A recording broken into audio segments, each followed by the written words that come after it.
Eno embeera y'oluguudo oluyitibwa Ssaza olusangibwa mu munisipaali y'e Iganga. Embeera gye lulimu ey'ebinnya ebiyitiridde oba oliawo yeeviriddeko abantu okwegugunga enkya ya leero.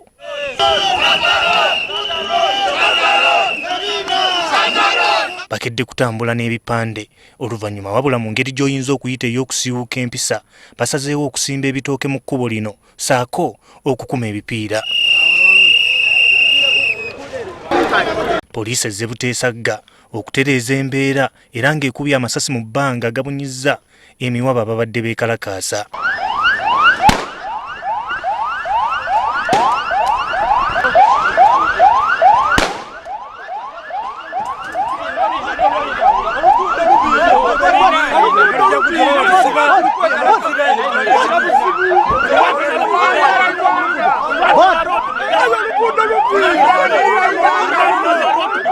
Oluvannyuma eriko beekutte bagibuulire ensonga kwe basinzidde okukola effujjo. Oluguudo luno luwezaako kilomita 2 nnamba era ng'abantu balumiriza tebamaze ebbanga nga beemulugunya ku mbeera gye lulimu naye nga tewali afaayo. Oluguudo luno tubalukola myaka 2 nga tubali lukola. Tuwandise baluwedewede 8 e Kampala ezatufa ku luguudo luno. Abasuubuzi gano bafunye obubenje.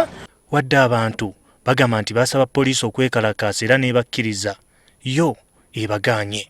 Ati batuwandikirangaku ekituufu kiri nti okwekalakaasa bamenye mateeka era tukivumiranga poliisi embeera ebaire eviire ku mu nteeko ayi tugizizaamu twebaza abatuuze kuba bategere kye tubakobye baavaawo. Meeya wa munisipaali y'e Iganga agamba si be bavunaanyizibwa ku luguudo luno okuggyako gavumenti eya wakati. Oluguudo olwo lwa gavumenti ti lwa municipal council. Kale aye nga ife abakulembeze tuyidukiza gavumenti obuvunaanyizibwa bwayo okukola enguudo edo. Tufubye okuba nga tuyidukiza Ministry of Works. Poliisi etegeezezza ng'abakwatiddwa bwe bagenda okutwalibwa mu kkooti.